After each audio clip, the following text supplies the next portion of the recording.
سارے علماء اکابرین جو شروع میں تھے وہ امامت کے چکر میں نہیں پڑتے تھے، ہمیشہ انہوں نے اپنے حلال طریقہ اپنا کر کے حلال معیشت حاصل کر کے بال بچوں کی حلال طریقے سے پرورش کرنے کی کوششیں کی۔ اگرچہ علماء متاخرین نے یہ امامت وغیرہ کی تنخواہ کو جائز قرار دیا وقت کی نزاکت کے پیش نظر، لیکن آپ کو معلوم ہونا چاہیے امام ابو حنیفہ رحمۃ اللہ علیہ نے کہیں امامت کی، لیکن اس کے باوجود پوری امت کے امام بنے ہوئے ہیں۔ بر صغیر کے اکثری حصے میں انہی کے مسلک کے اوپر عمل کیا جا رہا ہے، اور اپنی کپڑے کی گٹھری لیتے تھے، گردن پر ڈالتے تھے، چلے جاتے تھے۔ اگر راستے میں کوئی مشائخ مل گیا وہیں سے حدیث حاصل کر لیے، اور حدیث حاصل کرنے کے بعد فقہ کے مسائل کو ترتیب دینے شروع کر دیے۔ فقہ میں اگر کسی نے کما حق ہو اصول اور فروع کو مدون کرایا اور 60,000 مسائل کی استخراج کر کے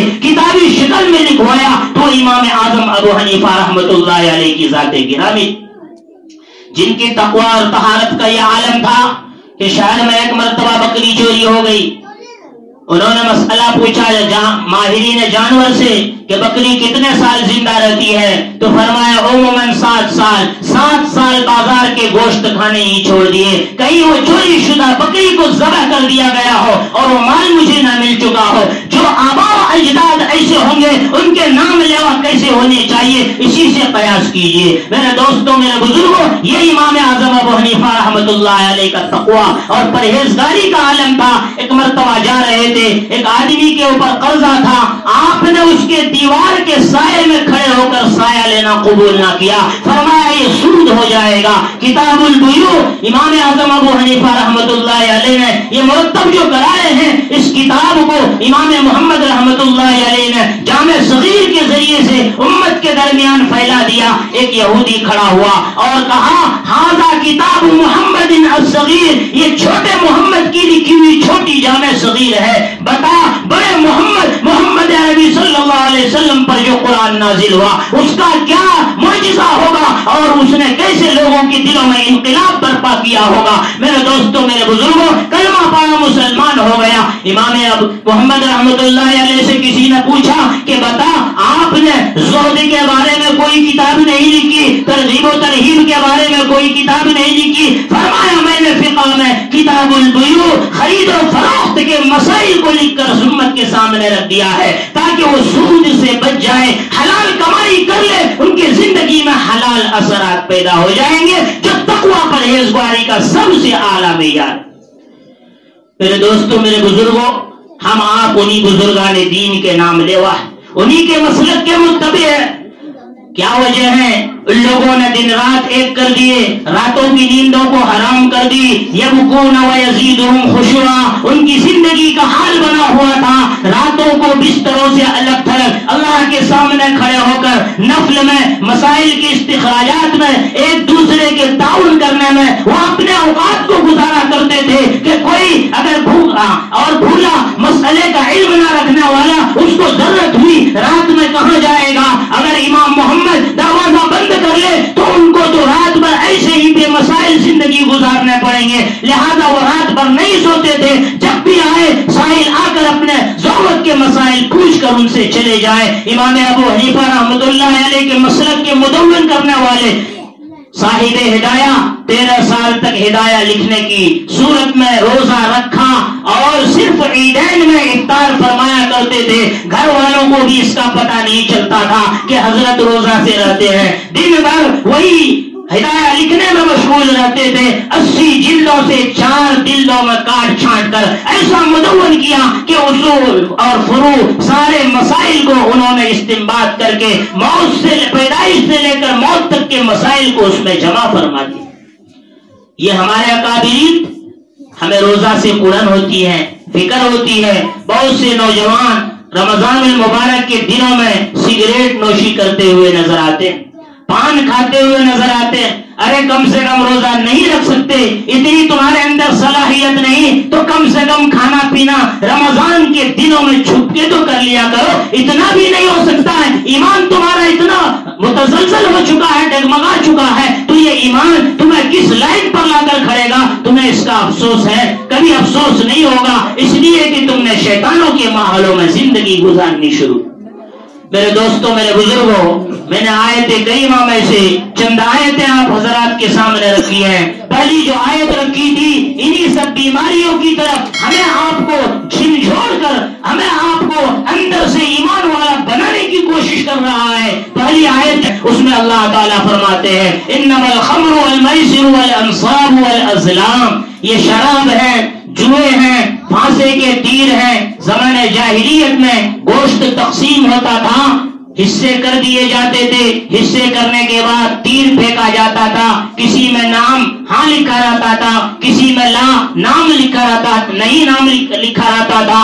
اب اس کو تیر کو پھینکتے تھے، چلاتے تھے، دوڑاتے تھے، اس میں سے ایک تیر نکالتے تھے، پھر اس کو پھینکتے تھے، اس میں اگر ہاں لکھا ہوتا تو اس کا حصہ ہوتا، لا لکھا ہوتا تو اس کا حصہ ہونے کے باوجود اس کا حصہ نہیں سمجھا جاتا تھا۔ اس کو قرآن نے ازلام کہا۔ اور انصاب جو بتوں کے نام پر چڑھاوا کر دیا جائے، چاہے وہ بتوں کے نام پر ہو یا مزار کے نام پر ہو یا پہاڑ کے نام پر ہو یا کالی کے نام پر ہو یا سرسوتی کے نام پر ہو، فرمایا نصب یہ تمام کے تمام شیطان کی ناپاکی میں سے ہیں، شیطان کی گندگیوں میں سے ہیں، تم ان سے باز آ جاؤ تاکہ تم کامیاب ہو جاؤ۔ حضرت عمر فاروق نے یہ آیت کریمہ سنی ہے، فوراً کہا فانتہینا، ہم باز آ گئے، ہمارے اکابرین تو باز آ چکے تھے، ہم انہی کے نام لیوا، اپنے آپ کو عمر نام رکھنے والے، اپنے آپ کو ابو بکر نام رکھنے والے، اپنے آپ کو عاشق حسین نام رکھنے والے، کبھی تم نے سوچا تمہارے اکابرین نے دین حق کے لیے ظلم و ستم کے خلاف آواز اٹھانے کی خاطر گردنوں کو اللہ کے لیے جن سے جدا کر دیا، لیکن کبھی جھکنا ظالموں کے سامنے پسند نہ کیا؟ تمہارے نام کی تمہیں برکت یاد ہونی چاہیے، تمہیں اپنے آبا اجداد اور اسلاف کی قربانیاں یاد ہونی چاہیے، تم اپنے نام کے ذریعے سے بھی مسلمان کے جذبات کو دلوں میں محسوس کرتے رہنا چاہیے تھا۔ کسی کا نام ابو بکر ہے، کسی کا نام عمر ہے، کسی کا نام علی ہے، کسی کا نام خواجہ ہے، کسی کا نام غوث ہے، کام کیا ہے؟ شیطانوں والا کام ہو رہا ہے، شراب پی رہے ہیں، دارو پی رہے ہیں، تاڑی پی رہے ہیں، اور وہ آپس میں ایک دوسرے کے ساتھ گالی گلوچ کر رہے ہیں۔ میرے دوستوں، میرے بزرگوں، اگر اسی کا نام مسلمان ہے، اسی کا نام ایمان ہے، تو قرآن کریم کی آیتوں کو پڑھنے کی ضرورت ہے، تب بتائے گا قرآن کس چیز کا نام ایمان ہے، کس چیز کا نام اعمال ہے، اعمال ایمانی کیا ہے، وہ آپ کو قرآن مقدس سے معلوم ہوگا۔ اسی لیے اللہ نے فرمایا لقد انزلنا الیکم کتابا فیہ ذکرکم افلا تعقلون، ہم نے تمہاری طرف ایک کتاب نازل فرمائی ہے، اس میں تمہارا زندگی کا تذکرہ موجود ہے۔ قرآن پڑھو، زندگی کو، زندگی کے اعمال کو اس سے ملانے کی کوشش کرو، کہیں اس کے مطابق ہمارے اعمال ہیں یا مخالف ہے، مخالف ہے چھوڑ دو، تاکہ اگر موت آ جائے مومن بن کے اس دنیا سے جائیں۔ جو خطبہ نکاح میں آپ سنتے ہیں وَلَا تَمُوتُنَّ إِلَّا وَأَنْتُمْ مُسْلِمُونَ، نکاح تو کر دیا گیا، آدھا ایمان مکمل ہو چکا ہے، آدھے ایمان کے لیے تمہیں محنت کرنی ہے۔ یاد رکھو اس کی برکت سے آدھے پر تمہیں کنٹرول حاصل ہو جائے گا۔ عورتوں کے بارے میں شہوات کے پورا کرنے میں حلال طریقہ اللہ کے نام سے تمہیں مل چکا ہے، اب مسلمان بن کے ہی زندگی گزارو، مسلمان بن کے ہی مرو، یہ تمہاری زندگی کا مین مقصد ہونا چاہیے تھا۔ کبھی اس آیت پر بھی غور کرتے؟ نکاح ہوتا ہے، 4 آدمی جا کے نکاح پڑھا دیتے، نبی نے فرمایا نکاح کا اعلان کرو، چاہے دف کے ذریعے سے کیوں نہ ہو۔ انہوں نے دف تو چھوڑا دیا لیکن گانے باجے کو نکاح کے اعلان کے لیے خیروں کا طریقہ اپنا لیا۔ میرے دوستوں، میرے بزرگوں، ہمارے نبی نے فرمایا مجھے اس دنیا میں اسی لیے بھیجا گیا ہے کہ گانے بجانے کو ختم کر دوں، معازف کو ختم کر دوں، گانے والی عورتوں کو ختم کر دوں، اور دین محمدیہ کو کما حق و فروغ ہو جائے، اس کی پہل کر سکوں۔ مجھے معلم بنا کر اسی لیے بھیجا گیا کہ کہ میں مکارم اخلاق سکھاؤں، فضول خرچی سے بچاؤں، اسراف سے بچاؤں۔ فضول خرچی کیا ہے میرے دوستو؟ فضول خرچی پان کھانا ہے، فضول خرچی چائے پینا ہے۔ چائے نہیں پیئیں گے تب بھی آپ کا پیٹ بھر جاتا ہے کھانا سے، روٹی سے آپ زندگی گزار سکتے ہیں، لیکن آپ کی عادت ہے 100 روپئے کماتے ہیں، دن بھر میں 80 روپئے پانی میں اڑا دیتے ہیں۔ وہ گھر ترقی کے بجائے ترقی میں پہنچے گی نہیں تو کیا حال ہوگا؟ بیوی بچے پریشان ہوں گے یا نہیں ہوں گے؟ کیا حال ہوگا؟ اور اس کو پورا کرنے کے لیے ہر جائز ناجائز طریقے کا سہارا لینا پڑے گا۔ جائز تو ٹھیک ہے، ناجائز میں جائے گا، آل اولاد پر بھی وہی اثرات مرتب ہوں گے۔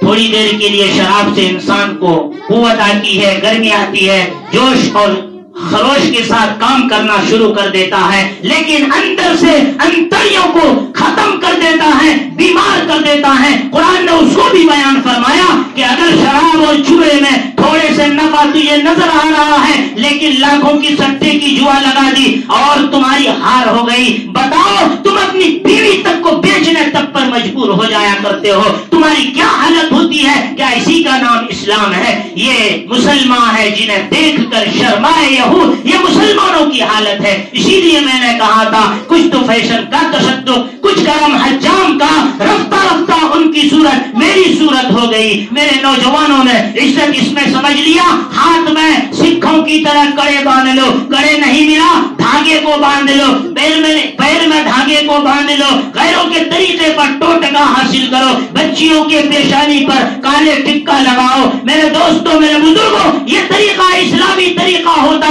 قرآن و حدیث میں ہوتا، بزرگان دین اسلاف کرام کا حال ہوتا۔ میرے دوستوں، میرے بزرگوں، اسلاف کا تو یہ حال تھا، جس گھر میں کتے یا تصویریں ہو، جاندار تصویریں، اس گھر میں نماز بھی نہیں ہوتی ہے۔ آج بھی بیشتی سمر میں مسئلہ لکھا ہوا، ہم بچوں کو لا کے دیتے ہیں طوطا، کتے، بلیاں، بچے اس کے ساتھ کھیل رہے ہیں۔ اس گھر میں رحمت کے فرشتے آئے تو کیسے آئے؟ میرے دوستو، جو پارک کی فوٹو گھروں کے اندر نمائش بنے ہوئے ہیں، تاج محل کے فوٹو بنے ہوئے ہیں، اگر نہیں ہے تو ان کے گھر میں کالے کملی والے کی محبت نہیں ہے۔ میرے دوستو، میرے بزرگوں، اس گھر میں اگر صلاۃ التسبیح پڑھی جاتی، اس گھر میں نوافل کا اہتمام کیا جاتا، قرآن کریم کی تلاوت کا اہتمام کیا جاتا، درود پاک کا اہتمام کیا جاتا، وہ گھر جنت کا نمونہ بن کے زندگی گزارنے والے ہوتے۔ وہ گھر میں داخل ہوتے، الصلاۃ والسلام علی رسول اللہ کہہ کر داخل ہوتے، مسکراتے ہوئے جاتے، لیکن جوش خروش میں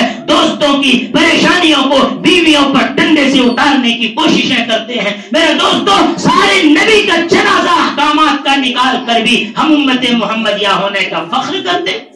نام تو نے محمد علی رکھ لیا، بس کیا مسلمان پہچاننے کی یہی علامت؟ میرے دوستو، اس سے مسلمان نہیں بن جاتا۔ مسلمان تو یقین کامل سے بنتا ہے، جو نبی نے فرمایا، جو قرآن نے فرمایا، وہ ہمارے آپ کے لیے ضروری چیز۔ فرمایا، اے ایمان والو، تم اپنی بیٹیوں کو، بیویوں کو، مسلمان عورتوں کو کہہ دو گھر سے بلا ضرورت نہ نکلیں، ضرورت کے مطابق بھی نکلیں تو چہرے کو نقاب سے ڈھانک لیا کریں، پردہ کر لیا کر لیں۔ انہوں نے پردے کو گھٹن سمجھ لیا، ان پردوں کو انہوں نے چاک کر دیا اور مغربی تہذیب کے مطابق زندگی گزارنی شروع کی۔ آپ دروازے کے پاس سے گلیوں سے گزر جائیے، آپ کو اچھی اچھی خواتین گیٹ کے اوپر دیکھتے ہوئے نظر آئے گی۔ یہ کون سا نظارہ ہے؟ اسلامی ماحول، پڑھے لکھے حضرات کے گھر، پھر ایسی عورتیں گیٹ کے اوپر بیٹھ کر نمائش کرتی رہتی ہے۔ کیا ان کو قرآن نہیں کہتا قل للمؤمنات یغضضن من ابصارہن؟ مومن عورتوں سے کہو وہ اپنی نگاہوں کو پست کر لیں۔ کیا ایک گیٹ پر بیٹھنے سے نگاہ ہو سکتی ہے؟ اس صحابی کے زمانے میں ایک عورت گھر سے باہر نکل کے دیکھ رہی ہے، شوہر اتنے میں تلوار لے کر پہنچے ہیں، زور سے بڑے ہیں کہ اس کو کھوپ دیں۔ بیوی کہتی ہے رک جائیے، اللہ کے لیے مجھے نہ ماریے۔ ان کی غیرت برداشت نہیں کر سکی، اس لیے بیوی پر تلوار اٹھا لیے۔ اندر جا کر دیکھو بہت بڑا اژدہا ہے، مجبوراً میں گھر سے باہر نکل چکی ہوں۔ ہاں، گھر میں آگ لگ گئی ہے، اژدہا آ گیا ہے، مجبور ہے تو عورت نکل جائے، گنجائش ہے، لیکن اس کے بغیر تو صحابہ کرام کے ان ارشادات سے نہیں سمجھ میں آ سکتی ہوتی ہے تو دیکھا کہ وہاں پر بہت بڑا اژدہا ہے. نیزے سے اس نے وار کیا, نیزہ چپ گیا, اتنے میں اس سانپ نے پلٹ کر وار کیا اور ان کا انتقال ہو گیا. میرے دوستوں, میرے بزرگوں, ابھی جنگ سے آئے ہیں, ایک اژدہا نے ڈس لیا, موت ہو گئی, لیکن وہ موت سے ڈرے نہیں. ایسے صحابہ کرام کی زندگی ہوا کرتی تھی, مجاہدانہ زندگی گزارتے تھے, اکیلے اژدہا کو مارنے کے لیے تیار تھے. آج ہمارے گھروں میں سانپ نکل آئے تو ہم گھر سے باہر ہو جاتے ہیں, چلاتے ہیں اور کہتے ہیں ارے بھائی آؤ کوئی سانپ کو مارو. اتنی بزدلی. نبی نے فرمایا بہادری دکھاؤ اگرچہ تمہیں سانپ مارنے کے اندر ہی کیوں نہ. یہ کیوں ہوا؟ ماحول کا اثر ہوا, معاشرہ کا اثر ہوا. مولانا اشرف علی صاحب تھانوی نور اللہ مرقدہ نے لکھا ہے 10 عورتیں بیٹھی ہوئی تھی, ایک جوان بھی عورتوں کے ساتھ رہنے کا زیادہ شوق تھا, وہ بھی بیٹھا ہوا تھا. دفعتاً ایک سانپ نکل آیا, عورت شور کرنے لگی سانپ سانپ سانپ. یہ نوجوان بھی سانپ سانپ شور کر رہا ہے, حالانکہ اس کو مارنا. فرمایا یہ ماحول کا اثر. اگر ہم نے اس ماحول کو شرابی والا بنایا, جوئے والا بنایا, چوک چوراہوں پر کھیل کود تماشے کے اڈے بنایا, تو ہمارے آئندہ آنے والی نوجوان کی مستقبل تابناک نہیں بنے گی, تاریخ سے تاریخ ہوتی چلی جائے گی. اس لیے تو ابھی سے بدل جا تاکہ بعد میں شرمانے کی نوبت نہ آئے اور آئندہ آنے والی نسلوں کو صحیح راہ مل سکے. ورنہ کل قیامت میں اللہ واحد قہار کے سامنے کیا جواب دو گے؟ میرے دوستو, اللہ کے نبی صلی اللہ علیہ وسلم نے عورتوں کے بارے میں یہ حکم فرمایا. ہم آپ کیا کرتے ہیں؟ باپ ہے, دولت دے رکھی ہے, طرح طرح کی کمائی ہے, ابھی کمسن بچی ہے, ان کو مہندی لگانے کی عادت ڈلوا لے, بال پلک نوچ رہے ہیں, ماں باپ اس کو منع نہیں کر رہے. مردوں جیسے جینس پینٹ اسٹک پہنا رہے ہیں, اسکولوں کالجوں میں بھیج رہے ہیں, مولوی صاحب بھی بھیج رہے ہیں. ارے مولوی صاحب کو اپنے علم پر اتنا یقین نہیں کہ میری بچیاں اگر دینی علوم حاصل کرے گی, دینی تعلیم سے بچیوں کو روشناش کرائے گی, کیا ان کی زندگی مقدر ہو جائے گی؟ ارے صحابیات کو جب زندگی مقدر نہیں ہوئی تو آپ کی زندگی کیسے مقدر ہوگی؟ مولانا منظور نعمانی رحمت اللہ علیہ پاجا سراغ زندگی ایک کتاب ہے, نقل فرماتے ہیں کوئی اخلاص کے ساتھ آل و اولاد کو دینی علوم پڑھا کر کو دیکھے تو اللہ تعالیٰ اسے ضائع نہیں ہونے دے گا. تو میرے دوستوں, میرے بزرگوں, کٹہری میں ابو الکلام صاحب ہے, کلام صاحب کی بچیاں دینی تعلیم دلائے, پڑھائے لکھائے, ایک انجینئر گھرانے میں شادی ہوئی, بسکٹ فیکٹری کے مالک منگیر میں. یہ آپ کے سامنے, حالانکہ ان کی حیثیت اتنی نہیں ہے کہ اتنے بڑے گھرانے میں کر سکے, لیکن چونکہ علمی اعتبار سے اللہ نے نوازا, دونوں بچیوں کو اللہ تعالیٰ نے اچھے سے اچھا رشتہ دیا. ہمارے مولانا صاحب بتا رہے تھے کہ بڑے اچھے گھرانے میں گئی, بڑے دیندار گھرانے, صوم و صلات کے پابند اور حاجی. تو بہرحال یہ سارا معاملہ ہوتا ہے, پڑھے لکھے حضرات بھی اس پر توجہ نہیں دیتے. اور آپ کو معلوم ہونا چاہیے عورتوں کو شوہر کو راضی کرنے کے لیے زیب و زینت کرنا واجب, لیکن ان نوجوان بچیوں کو جن کی شادی نہیں ہوئی یہ کس کو دکھائیں گے, یہ کس کے لیے میک اپ کریں گے, یہ کس طریقے مہندی لگائیں گے؟ یہ سوچنے کی ضرورت ہے, سمجھنے کی ضرورت ہے. اللہ سبحانہ و تبارک و تعالی ہمیں آپ تمام کو سمجھ کی توفیق عطا فرمائے, ہماری ماں بہنوں کو سمجھ کی توفیق عطا فرمائے, اور یہ یہود و نصارہ کے طریقے پر رہ کر اپنے ایمان کو, اپنے دین کو بیچنے سے باز رہنے والی بنائے. جو بھی مل کر قوم ملت کے لیے اپنے آپ کو مر مٹا کر اٹھانے کی کوشش کرے گا, اللہ اسے صفحہ جاوید میں لکھے گا. میرے دوستو, نشا پلا کر گرانا تو سب کو آتا ہے, کمال تو اس وقت ہے گرتوں کو تھام لے ساکے. اللہ تعالی ہمیں آپ تمام کو کہنے سننے سے زیادہ